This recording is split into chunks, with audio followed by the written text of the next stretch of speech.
हाथियार दिन्थिना रां दोहोन लुटनाय नोंथांमोनहा गोबां जाथाय खोनाबाय नाथाय नैबे खेबाव बिदि नङा बे खेबाव सोमजिदों किडनेप खालामनाय जाथाय हरखाबै लामानिफ्राय गारियाव दिखांना किडनेप खालामदों सासे सुबुंखौ PWD आव साख्रि मावना आजिरा मोननाय धनपत लाहारिया खालामजादों किडनेप दिनै फुंबिलिनि 5 रिंगासोआव तामुलपुर मथांगापुरी पार्कनि दरखं मोखांनिफ्रायनो गंसे बोलेर' गारियाव हमख्रबना दिखांना लांदों धनपत लाहारिखौ नाथाय सोर लांखारखो मानो लांखारखो दासिम बेनि जेबो गुदि खौरां गैया जाथायखौ लानानै नखरा पुलिस बिफाननो FIR होदोंब्लाबो बे समाव रावनिबो जेबो खौरां मोनाखै धनपत लाहारिखौ लांखारनाय जाथायखौनो लानानै तामुलपुर जिल्ला बाथौ गौथुम तामुलपुर बियाब बाथौ गौथुम आरो तामुलपुर जिल्ला बर' थुनलाइ आफादा बे समाव गोख्रों रावजों सोंखारिदों आरो धनपत लाहारिखौ थाबैनो गाहाम थासारियाव हगारफिननो थाखाय दुथांफोरनिसिम खावलायदों आं तामुलपुर जिल्ला बाथौनि जानानै खोनादों फुङाव फुंनि 5:15-20 रिंगायाव सोरबा सिनायनो हायै दुथाङा लांखारदों होननाय खोनादों बे खोथाखौ खोनानानै जों तामुलपुर जिल्ला बाथौ गौथुमनि जानानै बे खोथाखौ सोंखारियो आरो बिथांमोना जाहाथे थाबैनो बिथांखौ हेंगार हरफिनो बेखौनो जोङो बिथांमोननिसिम खावलायबाय जाहाथे बिथांमोनाबो निउसखौ खोनायोब्ला थाबैनो जेन हेंगार हरो नङाबा जेंनाया बारा जालायो गावजों गावनो बेनिखायनो बे लांखारनाय एबा माबानाय खामानिफोरखौ मोजां नङा बे खामानिखौ जों जोबस्रांजानो लुबैयो जिल्लानि जानानै बेखौ लांखारलायनानै दायखौ फोजोबनो हाया सावरायलायनायनि गेजेरजों आबुङैनो जोङो सोब खामानिखौ मावजोबनो हायो बेनिखायनो जों लुबैयो जे सावरायनानैसो जोङो जोंनि दाय एबा माबा मोनसे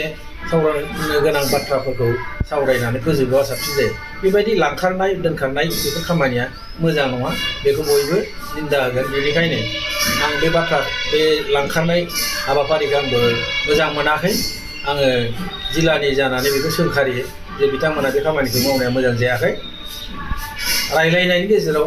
फोजोबनायब्ला जोंबो हेफाजाब होनांगौ रायलायनानै जिखुनु खोथायानो बिथाङा मा दाय दं मा गैया आं जोंबो मोजां मिथिया जोंनि आनसलिकनि बिथाङा सासे गाहाय दौरिमोन बेनिखायनो बिथाङा दाय दङब्ला सावरायफैनायबा जोङो बेहाय बजबनानै फोजोबस्रांनो हागौमोन होननानै आंहा फोथायनाय दं बिथांखौ थाबैनो जुदि हेंगार हरोब्ला मोजां जायो नङाब्ला मानसि सासेखौ दाय गोनां गैयै बेखौ सायख'नानै जोङो बुथारजानायखौ लुबैया जोङो बिथांखौ जुदि हंगार हराबा माबा मोनसे जुदि जाय लांखारग्रा बिथाङा जुदि हरखाब बिथांखौ फोजोबस्राङोबा जोङो हयतो आफादनि जानानै जोङो प्रखाखन अर्थात पुलिस बिभागनो जों बेखौ आखाइ मिलायनानै जोङो बिथांनि माबाखौ बिजिरनाय खामानिखौ निस्सय हयतो एसे सोलिगोन जों बिथां धनपत लाहारिया तामुलपुर बियाब बाथौ गौथुमनि दिउरि आफादनि सासे आफादगिरिमोन लोगोसे बिथाङा बे थानसालिखौ 1992 लुफुंनाय समाव बिथाङा बेयाव बिबानगिरि जानानै दङमोन नाथाय दिनै हरखाबै जानाङि जाथाया जालांबाय बिथांखौ सोरबा मिथिरोङै मानसिया मानिबा कारनाव बिथांखौ किडनेप खालामबाय बेखौ जों फुङावनो आं तामुलपुर बियाब बाथौ गौथुमनि आफादगिरि जानानै मिथिनो मोननायसै आरो मिथिनो मोननाय लोगो लोगो आंनि गासै बाथौ सिबियारि बियाबनि बेन्दोङाव थानाय मावथिफारियाफोरखौ खबर होनानै बे खोथाफोरखौ मिथिहोनाय जादोंमोन बे खोथायाव जों न'खरनि मानसिनि जोहै मिथिनाय हिसाबै बे जोंनि मथंगापुरी पार्कनिफ्राय एसे थांनानै जा मथंगा दैमानि सायाव दलं दङ बे दलंनि बबेबा मोनसे खर'आव बिथांखौ फुंनि 5 रिंगानिफ्राय 5 रिंगा 15 मिनिटनि गेजेराव बिथांखौ सिनाय मोनै दुथांफोरा बोलेर' गारियाव हंख्रब हौसिब खालामनानै दिखांना लांदो होननानै न'खरनिफ्राय मिथिनो मोनो जों उनाव जोंनि बाथौ बियाबनिफ्राय आरो तामुलपुर जिल्ला बाथौ गौथुमनिफ्राय जों माने पुलिस बिफानखौ एसे नारसिननो थाखाय जों दा रिटेनलि मोनसे एप्लिकेसन हैगोन बेनि आगैनो न'खरनि मानसिया गार्जेना FIR खालामनानै पुलिसखौ बुंहैनायसै आरो बिथांमोना न'खराव फैनानै बायदि रोखोमनि खोथा सोंनानै बिथांमोनखौ माबा मोनसे बे मानसिखौ माने उद्धार खालामनायनि राहा लागोन होननानै बिथांमोनखौ खोथा होलांदों होनना जों मिथिनो मोनो नाथाय बिथांमोना बिसिया बुंनाय बायदिब्ला लांखारजानाय बिथां धनपत लाहारिनि बिफंजों एसे हानि माबा गन्डगल सोलिगासिनो दङ जों मिथिनो मोनो आरो बिथांमोननिफ्राय बिफंमोननिफ्रायनो माबा गेजेर गेजेर सम सम मबाइलजों माबा थ्रेटेनिं होलायनाय बेबायदि जाथाय जालांदो होननानै बिसिनिफ्राय जों मिथिनो मोनो आरो बे खोथा हयथ' नङाबो जानो हानाय सन्देहसो खालामदोंमोन बेखौ जों नंगौ होननानै जों थार बुंनो हाया बा थि बुंनो हाया थाबै मोननाय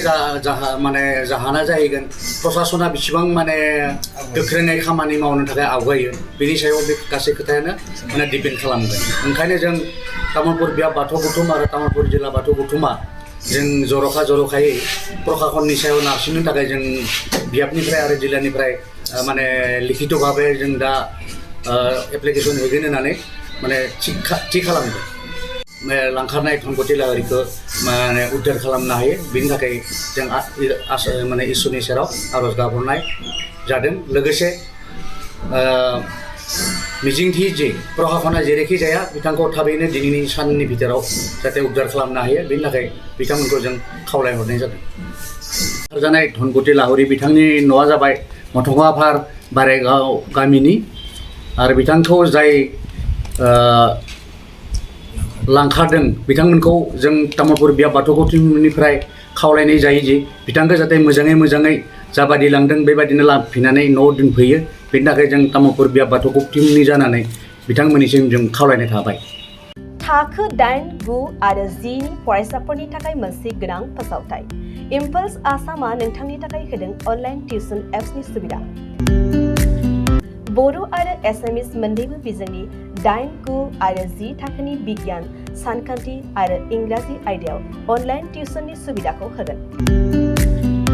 मोनफ्रोमबो आयदायाव दान मोनसेनि फिसआ 250 रांल' जागोन 12 दाननि थाखाय फरायसानि अनलाइन टिउसना सोलिगोन इम्पल्स आसाम अनलाइन टिउसन एपआव live class online test online assignment आरो डाउट क्लियरिं सेसननि सुबिदा मोननो हागोन इम्पल्स आसाम अनलाइन टिउसन एपआव रोंगौथि गोनां एक्सपिरियेन्स फोरोंगिरिफ्रासो फोरोंगोन गोसो गुदुं फरायसाफ्रा गाव गावनि मबाइलाव गुगल प्ले स्ट'रनिफ्राय इम्पल्स आसाम एपखौ डाउनल'ड खालामनो हागोन लोगोसेयैनो 8099334099 जानबुं अनजिमायाव थोंजोङै जगाजग खालामनो हागोन